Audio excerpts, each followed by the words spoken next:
Alright, so good morning po sa inyong lahat mga kapatid. JDB Uleng, inyong abang lingkod.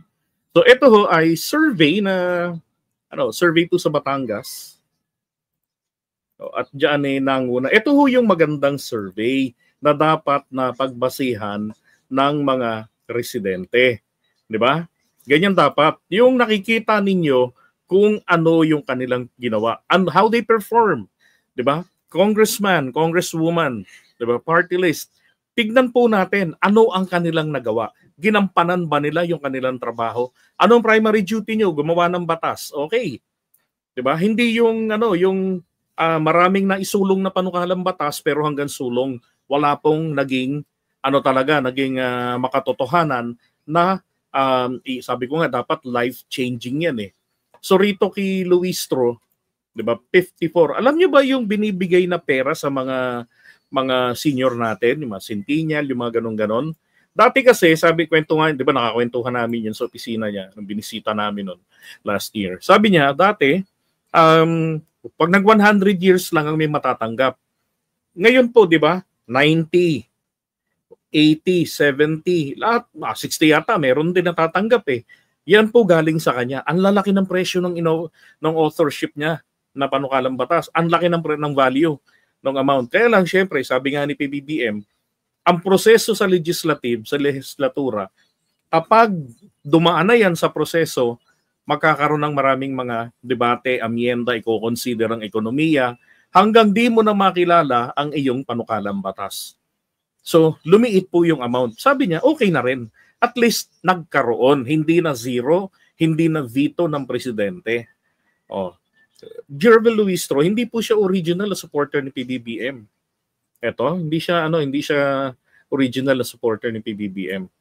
Pero nung nakita niya na yung mga panukala niya nakakalusot na aprubahan ng Pangulo, 'di ba? Hindi na po politicize na hindi porket kaalyado, yun lang ang pa-priority. Kay PBBM hindi eh. So ang ginawa niya, kalaunan lumipat sila mag-asawa sa lakas. CMD. Kalaban niya kalaban sila hindi naman sila PDP laban noon, kalaban sila. Kaya nga nangyari, asawa niya biglang ginawa nung kalaban ni Luistro. Ayon doon sa mga kwento, 'di ba? Yung kalaban ni Luistro, yun ang gumawa ng kaso ng rape daw. Gusto. Ngayon, etong kanyang naipasang batas, 54. And then yung sumunod naman si Marvin Marino ay 44, so 10 diferensya. And then Colliantes ng 30 strict, 39. And then ito naman yung ito naman yung sa amin, si Siling Labuyo, yan, 33 lang. Diba? Si Eric Buhain ng 1st District, nakaano siya, 27. Ang tanong, ito kayang si pangalan nito, Pulong Duterte, may naipasa kayang batas? 'Di ba? Hindi ako aware, pero kaya nga ako nagtatanong eh. Baka may taga Davao dito. Meron bang naipasang batas? 'Di ba? Yan ang sinasabi ko. Pag mag-i-elect kayo, hindi yung papairali natin yung sikat, 'di ba? Kilala yung pamilya. Hindi ho. Tignan natin ano ang nagawa niya sa pangunahin niyang trabaho. Ang mag-ayuda, ang tumulong sa taong bayan, sa nasasakupan, iyan po ay pangalawa na lamang na trabaho nila sapagkat meron tayong DSWD. 'Di ba? Meron tayong party list. Meron tayong LGU na pinakananay tatay ng ating mga constituents. 'Di ba? Pag mambabatas, dapat ganyan ang performance, 'di ba? Okay, ito.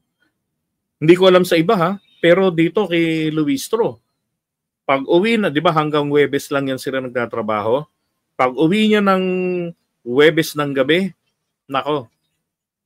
Umaga, alas 6, hindi mo na yan makikita. Naranasan namin 'yun, nag-overnight kami rin sa lugar nila. Nako. Kaya pala ang kain alas 5 ng madaling araw maaga. Di kain naman kami. Kami nag-check-in kami sa resort. So magsuswimming pa sana kami. Biglang sabi ng staff, lalakad na kami, ha? Paspas kami ng almusal. Nahintay pa kami ng konti. No, kasi may interview pa siya kay dito. Basta may interview pa siya ng umaga noon eh. No, para sa panggabi namang palabas. Diba? Kasi isang vlogger din na dating taga ABS-CBN. Okay si Luis Tro. Niikot-ikot namin hanggang nakarating kami sa mga ita. Sus Mariosep. Ano yun? Merong naipasa na triad law si Pulong. Triad law? Tungkol saan yun? Ganun nga natin. Triad law. Wala eh. Rep Duterte.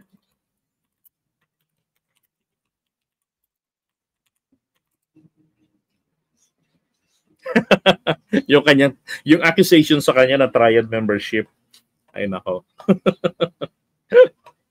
Okay. Iwan naman na natin yan si Luis Tro. So, congratulations lang sa mga taga Second District. Di ba? Nagtatrabaho ang kongresista nyo. Ako mismo naranasan ko yan na yung kanyang secondary task ginagawa niya ng araw ng Biyernes, Sabado, Linggo. Diyos ko. Tataka na nga lang ako bakit hindi pumapayat eh. Sa totoo lang. Kasi kung kasama kanya palagi, nako, pag mahina-hina ang puso mo, papanaw ka talaga sa pagod. Grabe yan.